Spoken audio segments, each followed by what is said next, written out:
Today we are doing a comparison between the Mob Beauty Cream Blurring Foundation and the Salt New York Sneaky Balm. This Mob Beauty option, which looks a hot mess in this pan palette, it does for a reason. It's been a favorite of mine for a really long time. The Salt New York is new to me. I think it might be bumping Mob out of the spot. Just saying, we'll get to it. I have full scorecard reviews for these. They are in depth. They are back on the website. That is the ultimate resource. If you ever want to go there, you can just click through. For now, let's put these two to the test side by side. Here we go. And I removed everything else that I had on. I prepped it with some sunscreen. Mob Beauty, $23. You can buy a refill. You can buy it in a recyclable, sustainable package already. Salt New York, $16 for the refill. You can buy it in a solo container or a quad like me. Prices vary, but if you're doing the solo, if you want to do a side-by-side comparison here, with packaging, like outer packaging, that's going to run you $30. So if you're looking at that combination, it's a little bit more expensive on Salt side. However, if you're looking at just getting the square, the refill, then it's going to be less expensive. Salt's only 16 bucks, which you can't beat. And you can put it in a magnetic palette. You don't need to have a special solo palette, although it's potentially easier for traveling, but it really depends. They both have the same amount of product, 0.12 ounces. This is my cream brush. This just seems to work for me. I do a lot of pressing with the heavier textured products. It works. It's supposed to be meant for blush and bronzer, and however, I just, rules, who cares? 48 shades in the Mob Beauty option, 13 shades in the Salt New York. I'm going to apply and talk a little bit about ingredients. Usually I put a drop of facial oil. I have the Le Prunier facial oil here. I'm going to do it without that first, but I know I'm going to want to do that anyway. That is a hack that I use. It really helps with the finish. Just want a little bit of tea. It does make it a little bit glowier, of course, but not in a big way because you're only using a very small amount. Ingredients, you're looking at vegan. This is the Mob Beauty Soy, gluten-free. That's going to be important for some of you. It has these things called flexible elastomers. These are, quote, sugar polymers. You can look up what that means. I'm not a scientist, but this is a very science-backed brand. They do use synthetics. I'm not anti-synthetic personally. If you are, okay, to each their own. I'm very pro-transparency. So as long as I can understand what's inside, I'm okay. I'm barely touching the pan with this, by the way. You would wonder how it got so messy. But anyway, this is a skincare meets makeup situation. There's ceramides in there. It's supposed to have a little bit of light reflection. They say it's blurring. You can apply the oil directly to the palette. I suggest not doing that. I used to do that all the time. Just put it on the back of my hand. But now it's like skincare on skincare, and you just press it in. So you're going to see a slightly more significant glow,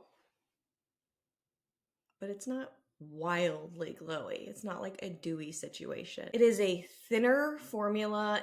Compared to Salt, it feels a little bit thinner, glides a little bit easier. That's also why I press only. When I swirl, it doesn't look as good in finish. So I'm just lightly pressing it on the skin, and I'm telling you, you just need a very light touch. Let's talk about, kind of wipe off this little brush. We're going to talk about the Salt New York. The ingredient situation, smaller, shorter list, very few synthetics. It's vegan, it's cruelty-free. I do not see gluten-free on this one. There's grapeseed oil, there's jojoba seed oil, a handful of other ingredients. I'm not seeing any red flags, except some of you may not want a preservative called phenoxyethanol, but it is a shorter list and it has more familiar ingredients, I guess. That doesn't always mean better. I just take this brush directly onto the palette. You can even feel it, like it needs to be pressed in a little bit harder. Not a bad thing.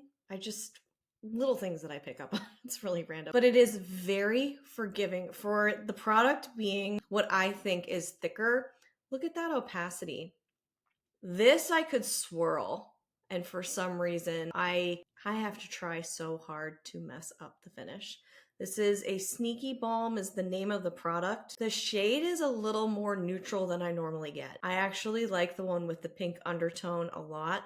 However, the neutral undertone cancels out the redness and creates a really strong, even base for my skin. They say that you can layer, I think it's female founded, which makes me love it even more, hand poured, based in New York, but they say that it's meant to be layered up. That's one layer.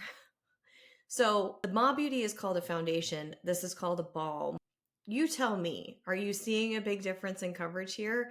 Because from my perspective, the Sneaky Balm doesn't need another layer because that coverage is strong. This coverage from Mob Beauty is also very, very strong. I'm going to go up to natural light in a window so you can see this without studio lighting. I did turn it down a little bit. Also kind of bright in here today for some reason. Salt New York needs no extra zhuzhing. It just kind of does its thing.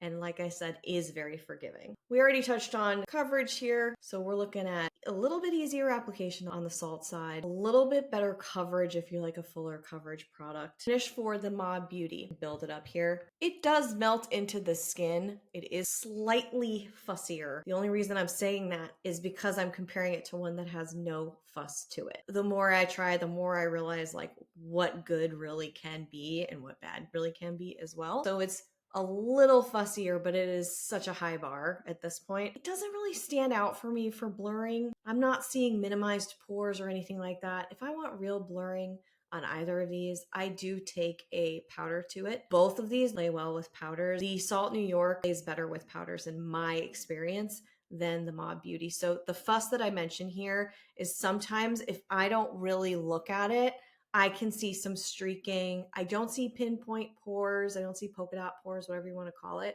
but I can see a little bit of settling on top.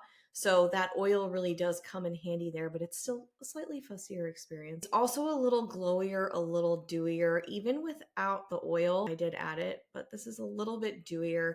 This one feels more like a velvet. You can see some glow, the light's reflecting, but it's more of a velvet natural finish. It melts into the skin, blurs, if we're going to call it that, just as much as the Mob Beauty. This is a second layer that I don't really think I need. And I don't even have to look up at a mirror.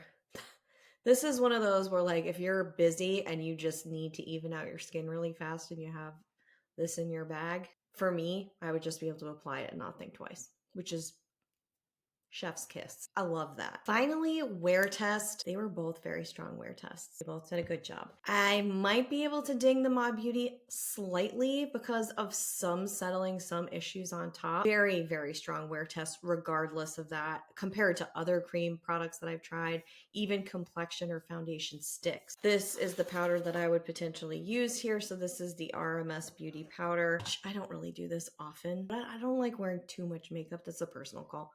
I would just press this in with the poof and it just gets rid of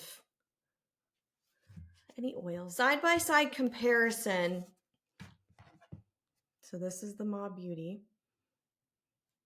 That's the Salt. They're both really strong performing products at fabulous prices. They beat a lot of the foundations that I've tried on the market.